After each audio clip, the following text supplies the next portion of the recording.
Oke guys, welcome back to Gnosis alias Cakra Diva dalam pembahasan alur cerita si Shinji Season 5 episode ke-36.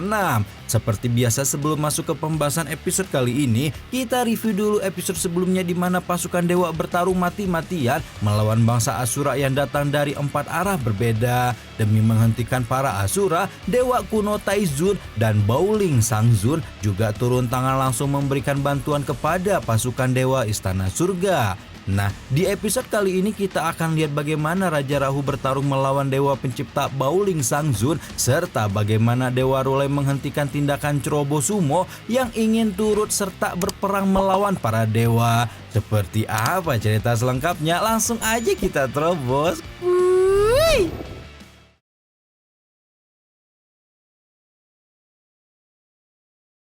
Pertarungan antara Dewa Kuno Sangzun melawan Raja Rahu masih berlangsung sengit, di mana kala itu Raja Rahu berhasil dipukul mundur dalam 1 kali serangan. Tapi meski demikian Raja Rahu masih terlihat antusias untuk lanjut berperang, sehingga hal itu membuat Dewa Kuno Sangzun harus menjelaskan bahwa peperangan antara Asura dan dewa di masa lalu telah banyak menghancurkan seluruh kehidupan di muka bumi. Atas dasar itulah Dewa Sangzun kemudian menyarankan Rahu untuk melepaskan kebencian dan mengakhiri peperangan saat ini. Akan tetapi saran tersebut malah ditolak mentah-mentah oleh sang raja yang seketika itu juga melancarkan serangan lagi dengan pedang iblisnya.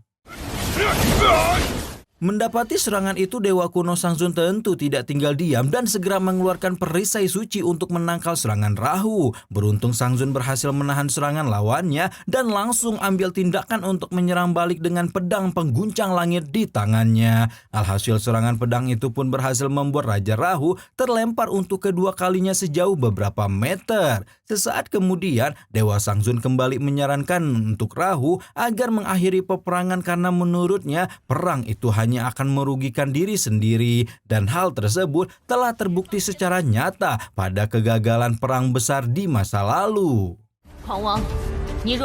Mendengar perkataan Dewa Sangzun, Rahu malah mengemukakan pendapat pribadinya di mana menurutnya kegagalan perang di masa lalu itu bisa terjadi karena dirinya tidak ada dalam perang tersebut. Namun pada perang kali ini, Rahu terlibat langsung dalam peperangan sehingga kemungkinan besar hasil perang akan berbeda. Nah, pada perang kali ini Raja Rahu memastikan kepada Dewa Sangzun bahwa dirinya akan memimpin pasukan Asura untuk menumpahkan darah para dewa di Istana Surga. Dengan segera Raja Rahu pun memerintahkan pasukan yang dibawanya untuk menyerang pasukan dewa sehingga hal itu terpaksa membuat Dewa Sangzun turun tangan lagi untuk menghentikan para Asura.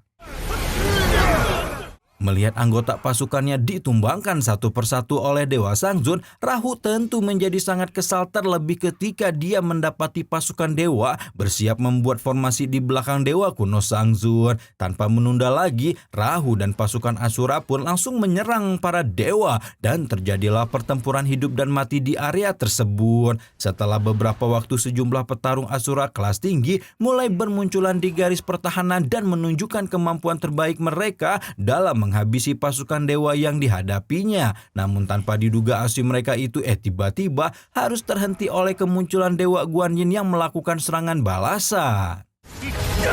Usai memberikan serangan balasan, Dewa Guanyin lantas mengomentari tindak tanduk klan Asura dalam berperang, di mana menurutnya penyerangan brutal para Asura itu memang sangat cocok dengan sifat mereka yang sangat barbar. Perkataan Guanyin pun jelas membuat para Asura tersinggung sehingga mereka langsung berbondong-bondong untuk menyerang. Namun karena keterampilan bela diri Guanyin jauh lebih tinggi dari para Asura itu, maka para penyerang pun malah bertumbangan 1 kali serangan. Mendapati hal ini, salah satu pejuang elit Asura lantas menjadi murka sehingga dia langsung melibatkan diri dalam pertempuran melawan Guanyin. Saat melawan Dewa Guanyin, pejuang elit Asura itu membakar jiwa bertarungnya sampai maksimal serta mempergunakan formasi kapak pedang penelan jiwa demi mengalahkan Guanyin. Namun pada saat yang sama, Guanyin juga tidak tinggal diam dan segera mengandalkan kekuatan pagoda 1000 tangan untuk membalikkan orang itu. Dan tanpa diduga pagoda 1000 tangan yang dilancarkan Guanyin pun membuahkan hasil baik karena seketika mampu menumbangkan pejuang Asura hingga terjadi ledakan besar di tempat tersebut. Sementara Dewa Guanyin melawan pejuang Asura, Raja Rahu masih terlibat bertarung melawan Dewa kuno Sang Zun, di mana kala itu dia tampak geram terhadap Sang Zun yang hanya melakukan gerakan menghindar. Alhasil Rahu pun menganggap rendah kekuatan Dewa Sang Zun, sehingga hal itu membuat Dewa Sang Zun terpaksa mengatakan alasan bahwa dia merupakan seorang dewa yang benci mencabut nyawa seseorang. Terlepas dari itu, Sang Zun juga menyarankan Rahu supaya tidak bersikap sombong dan sok jagoan, karena bagaimanapun juga kekuatan ilahi yang dimilikinya akan bisa menghancurkan Asura dengan mudah. Dan benar saja, sesaat kemudian Sang Zun mengirim binatang spiritual yang seketika langsung meledak di tubuh Raja Rahu. Tanpa diduga, ledakan binatang spiritual itu tidak mampu membuat Rahu tumbang dan malah membuat dia secepat mungkin melakukan serangan balik terhadap Sang Zun. Setelah melancarkan serangan balik, Rahu kemudian memimpin pasukannya untuk segera menerobos menuju istana surga, tetapi saat itu langkah mereka langsung dicegah lagi oleh Sang Zun dan seketika menciptakan sejumlah manusia perunggu yang diciptakan khusus untuk melakukan penyerangan terhadap bangsa Asura. Begitu manusia perunggu itu muncul, pasukan Asura pun langsung bertumbangan akibat terkena serangannya yang begitu mematikan. Berpindah ke garis pertahanan lain, Raja Yuan masih bertempur melawan Dewa Mata Tiga, di mana saat itu serangan Raja Yuan tiba-tiba digagalkan Dewa Mata Tiga sehingga membuat dia mundur sebentar. Pada saat yang sama, Raja Yuan juga merasakan adanya napas spiritual yang begitu kuat yang diduga berasal dari pihak ketiga. Tidak berselang lama, dugaan Raja Yuan pun langsung terbukti karena setelahnya dia mendapati adanya bala bantuan bagi pasukan dewa, yakni berupa manusia perunggu yang dikirim langsung oleh Dewa kuno Sang Zun. Seketika itu juga pasukan manusia perunggu langsung beraksi untuk menyerang bangsa Asura di sana sini. Di sisi lain, kemunculan manusia perunggu itu justru membuat Raja Karakanta alias Raja Jan menjadi sangat tertarik sekaligus merasa semakin tertantang untuk bertempur melawan makhluk tersebut. Tanpa menunda lagi, Raja Jan langsung bertindak untuk menyerang manusia perunggu dan terlibat adu kekuatan selama beberapa waktu. Sementara mereka berdua saling serang, Guang Mongtian justru malah terlihat kelelahan sembari celingak-celinguk ke berbagai arah seperti mencari sesuatu. Sedangkan di lokasi lain, Rajaku masih aktif menyebarkan gas beracun kepada para pasukan dewa lalu dikejutkan dengan kemunculan manusia perunggu di tengah medan perang.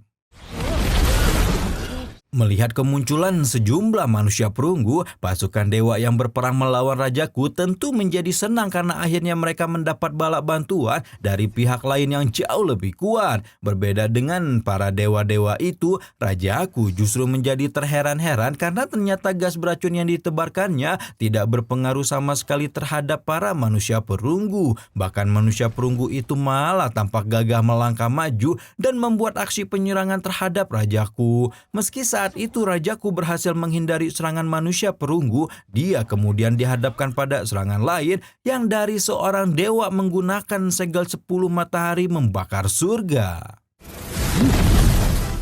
Tanpa diduga, Rajaku juga berhasil lolos dari segel 10 matahari, sehingga hal tersebut membuat pemimpin garis pertahanan langsung mengerahkan seluruh pasukan anggota untuk menyerang mati-matian terhadap bangsa Asura. Dengan penuh antusias, pasukan dewa pun langsung mengumandangkan teriakan untuk berperang, sehingga otomatis membuat pihak Rajaku harus bertindak cepat untuk mempersiapkan penyerangan juga. Tanpa membuang waktu, Rajaku yang sedari tadi hanya menebar gas beracun itu pun kini mulai mengerahkan pasukannya untuk melakukan perlawanan secara lebih kejam.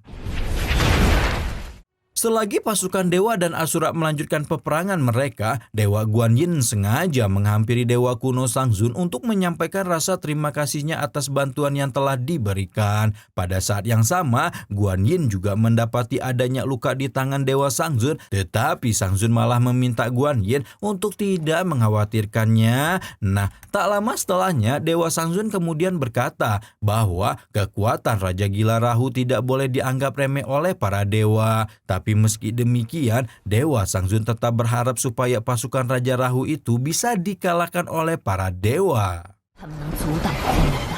Sementara Dewa kuno Sangzun berharap para dewa akan menang perang, Raja Rahu justru mendapat laporan dan keluhan dari anak buahnya yang mengatakan bahwa pertahanan manusia perunggu raksasa itu sangat kuat luar biasa sehingga telah menimbulkan banyak korban jiwa di pihak Asura. Mendengar laporan ini, Raja Rahu lantas memberi perintah supaya semua anggota pasukannya terus bertahan dalam peperangan, membentuk formasi rapat dan menghabisi satu persatu manusia perunggu raksasa. Usai memberikan perintah tersebut, Raja Rahu kemudian sangat bertekad untuk menghabisi para dewa beserta bala-bala bantuannya. Di tempat lain, Suma diam-diam menyelinap ke lokasi perang dan menyaksikan langsung peperangan besar yang terjadi antara klan Asura dengan para dewa. Pada saat itu Suma berpikir untuk kembali ke pihak klan Asura dan turut serta ke dalam peperangan yang sedang berlangsung. Namun, sesaat kemudian Suma tiba-tiba dikejutkan dengan kemunculan gurunya alias Dewa Rulai yang saat itu menegur karena dia berani pergi dari istana surga tanpa pemberitahuan. Melihat gurunya datang, Suma malah sengaja membuat jarak meminta Rulai untuk tidak berjalan mendekatinya, sekaligus membuat pernyataan bahwa mereka berdua adalah musuh bebuyutan.